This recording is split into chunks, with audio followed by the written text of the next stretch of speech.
people, welcome to another episode of Business School. I am E.T.L. Williams from Econ Infinity, and my partner in crime, Ainsworth McDonald, is running a bit late today. Now today, we'll be looking at superheroes. It's your time again. So we go on to Cape Unit 1 and we're going straight to Cape Unit 2. And you see, E.T.L., it doesn't look like he's interested, guys, but I know he'll be interested today because what we're talking about is macroeconomics. E.T.L.'s passion. Smile. No, people, you know, I'm in trouble. But people, yes, macroeconomics. Now, macroeconomics, I want to see on the TV almost every night, people. It talks about bust and booms. Will you get a job after you finish school? Will the government change taxes? We don't like taxes.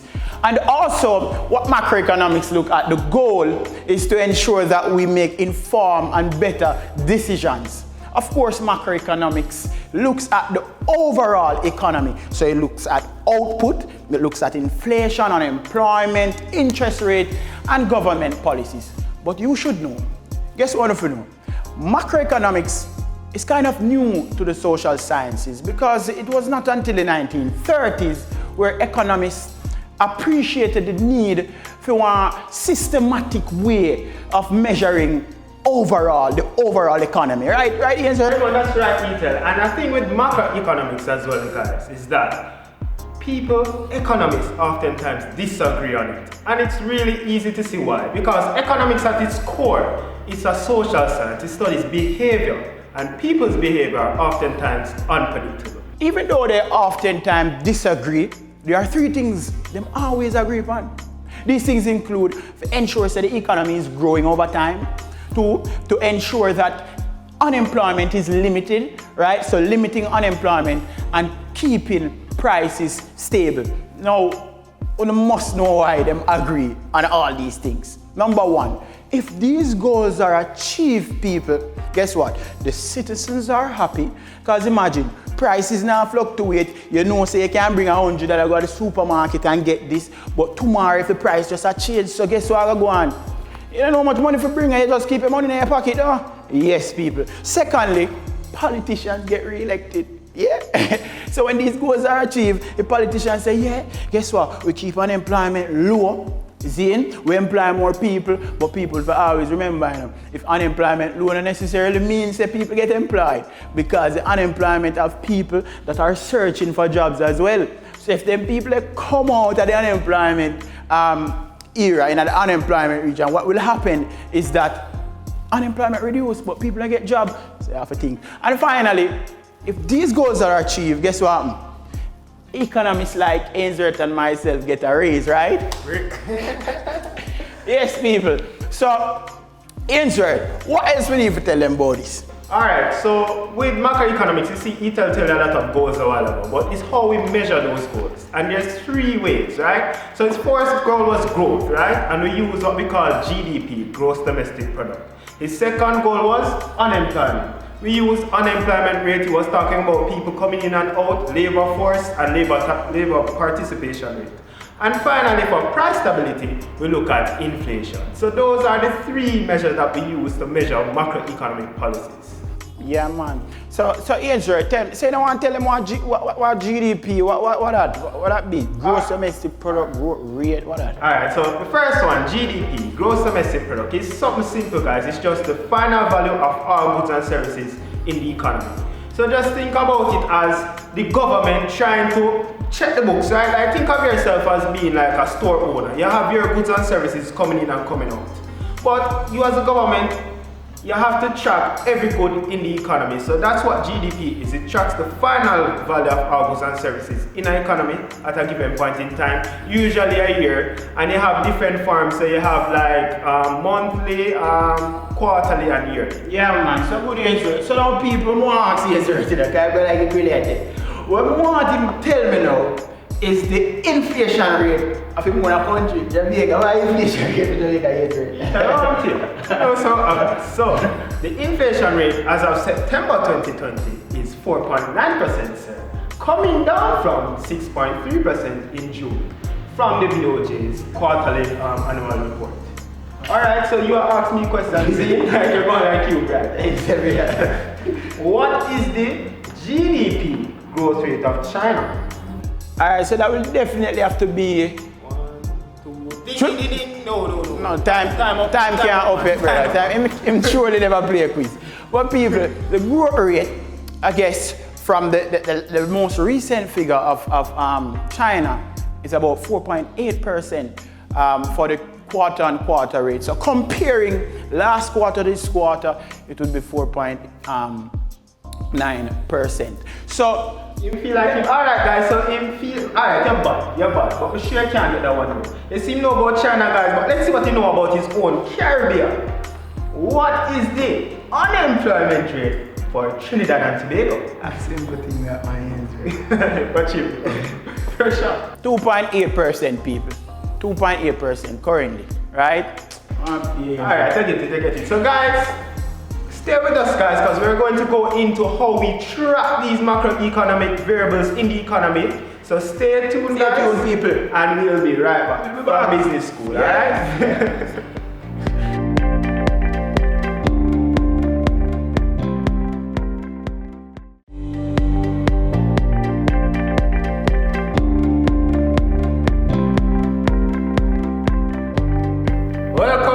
The business school, and we were talking about macroeconomics, right guys?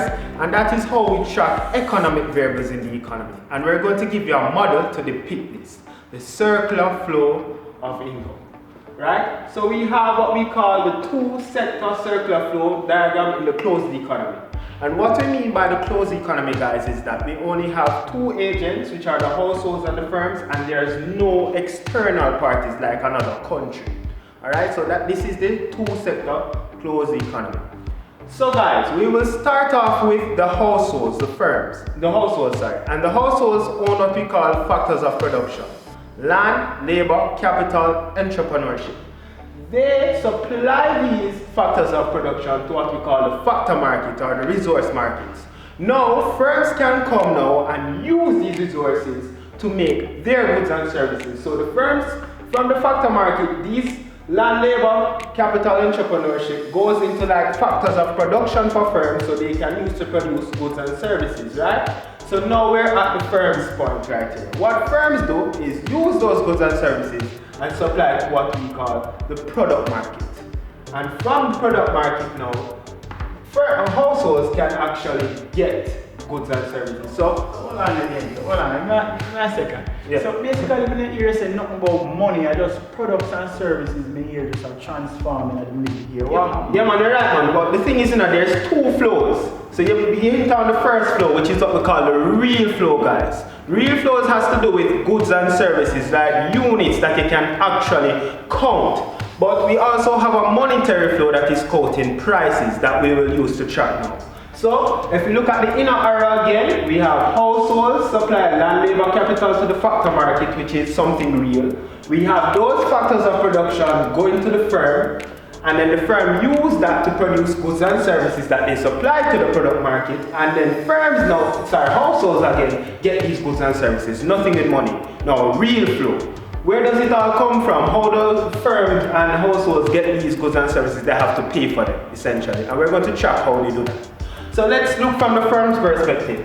After they get their land, labor, capital, entrepreneurship, factors of production from households, they have to actually pay for them.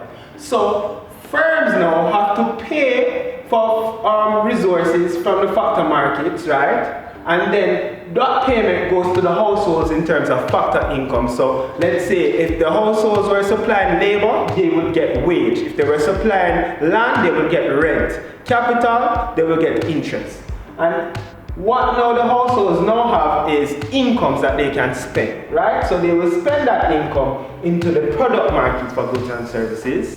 All right, Andrew, that's excellent. So that's not the real flow, the money flow. That's the money flow. Like the nominal flow. The nominal flow, we hear quoted in prices, right? So households spend their money in the product market, get the goods and services, and that money now goes to the firms as revenues. So So it's two flows happening, guys. It's what we call a real flow, which is the inner flow that tracks goods and services, the units, and a monetary flow that codes things in prices. Okay, I'm gonna notice you put closed economy. That simply means them not engage nobody from the outside world, Yeah, like man, aliens. So, so we're not dealing with aliens. What do you mean? We are not other countries. Countries, Aliens okay. are like other country citizens as well. So we're not dealing with any aliens. So we have two sectors, and the two sectors are the agents, are households and firms. All right, people. Yes. Good. Well, thanks, Ainsworth, because that takes us to the three-sector economic model, the circular flow, and we're still on the closed economy. Remember, we're not using any aliens yet, no leakages or injections as yet. We're just looking now to inject a particular agent into the economy, and that is the government.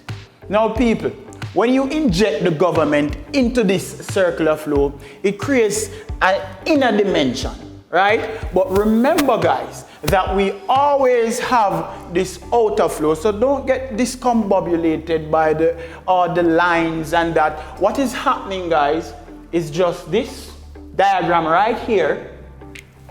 It's right here again, but the difference is this inner flow with the government, and we will seek to demystify that on the other side of this episode. But what I want of this segment, but what I want to tell you guys is that so far we have covered this in the CSEC level, and we have brought it now to Unit 2. So you are seeing the interrelated effect of economics at the CSEC level and at the CAPE level. So we have interjected this now into the CSEC level just to bring some more elements to it, because there are a lot of assumptions made that has to be clarified at this level so that we can have a higher level of understanding, right? So people, remember, on the other side of this segment, we will dive into this, right, Ainsworth? Yeah, man, right, Ethel. We'll also give you another model with that gives you the aliens that you want. So no. Yes, guys. So stay tuned. We'll be right back on Business School. Stay with us.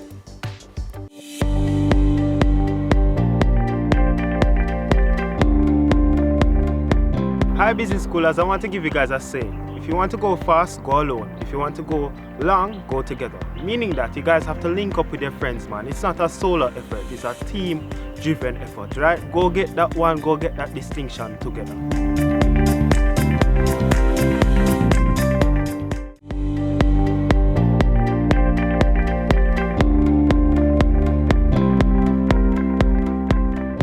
Yes, guys, welcome back to Business School. So we were talking about the three-sector circular flow economy, right? And we said that we should just view the outer layers as what Ainsworth would have explained. And now we inject the government into the circular flow to create the three-sector circular flow. So why is it three-sector? Remember, three economic agents. We have the household, the government, and the firm. Now, with the government now comes its own inner flow and outer flow per se, right? So you still have a real flow of just resources, goods and services, and also you have an expenditure flow of money and income, right? So look at the blue. Remember, we are inside the inner flow. If you look at the blue arrows, those arrows represents real flow, right? Goods and services, and also resources from the different factors of production. Let's start out with the household. Now, the government provides public goods and services to households and firms, right? Public goods and services to household and firms. So when you look at that, what is actually happening is that the government provides health care, education, what else, Ainsworth? Well, Ethel, if we look at recently, we have a lot of floodings, right guys? And we have to fix back roads. So a way that the government could reallocate resources in this economy, you see we have taxes, they could raise taxes to put more public expenditure to roads. So the government provide goods and services that the private sector won't provide, like military services as well, yes. Even just bus stops. Yes. So those public goods that people cannot exempt you from.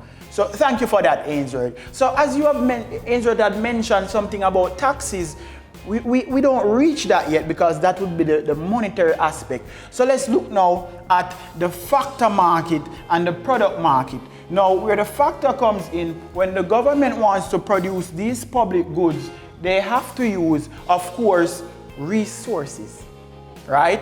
So you have land, labor, capital resources, you have secondary resources as well that the government use to convert into these public goods and services, right? Now, they come to the product market also and purchase products to distribute to the household and the firm. But these products are different types of products than what the household or the firm would consume, right? These are actually, for example, if the government wants to provide infrastructure, you're thinking about cement, you're thinking about asphalt. Those are some types of product that they could get from the product market, right? And then provide roads, public goods and services to the household and the firm. So that now, people, stay with me and don't get lost in the trees. That now is the real flow. Now, the government has to pay for these things. And the main thing that they always use is taxes, right? They always take our money and actually, put it to use. So how do they provide the goods and services? So they tax the household and the firm, right? Corporation tax from the firm. You have income tax, value added tax. Answer, it look like you want to say something. Yes, guys, so talking about taxes here, guys, I just got excited. So just a random fact, Jamaica has what we call a progressive tax system, meaning that they tax income earners who earn the highest more, and then those then under that, so we have the highest getting taxed more, then you have the middle, and then you have the lower income person. So they tax progressively. It's just something that was bubbling. Yeah, so the more you earn, people, the more you pay for taxes. That's why people never go right there saying. But stay with us. Thank you, Ainsworth. So yes, so now after the tax, the government use those taxes, and you call this now government expenditure that they pay to the factors of production for their resources that they would have taken. So you call this government expenditure, money, right? Monies. Now, to the product market, remember I told you about the intermediate product that they use to provide infrastructure. They have to pay for that as well in the product market. So guys, this is just a pictorial diagram, very much representative of the three-sector economy that really incorporates the household, the government, and the firm, which takes us now to the open economy, right, of the circular flow of income. And before Ainsworth, I see you really want to speak, but give me a second. Give me a second. No, guys, what they do here, Ainsworth will tell you that they would have removed, you'll tell them what they removed from this, but what I want to make is an assumption that they had made an assumption that all the money is earned by a household, right, is spent on goods and services. And they also assume that all all who spend on goods and services within the economy is only household. But that is not the case, because what you will see when Ainsworth will demystify this is that is not so. Ainsworth, it's yours. Alright guys, so why it's an open economy? We debunk the assumption that households spend all their money on goods and services, right? Because some of the money leaks out of the economy with withdrawals to taxes to the government. Households buy goods and services in other countries as well, and also some of the money that they save to financial institutions. Yes, thank you, Ainsworth. Also, the assumption that only households spend on goods and services. No, the government spend on goods and services in government expenditure. The rest of the world spend based on exports, and now the financial institution also invests, right? So that's it, guys. Thank you, Ainsworth. Yeah, man, so we show you how macroeconomics impact the economy, right? So that's it for this week, guys. Tune in next week where we'll go into a host of things. So we're here for you superheroes, Cape 1, Cape Unit 1 and Cape Unit 2. We're here for you. From Business School, Ainsworth and Ethan. Thank you.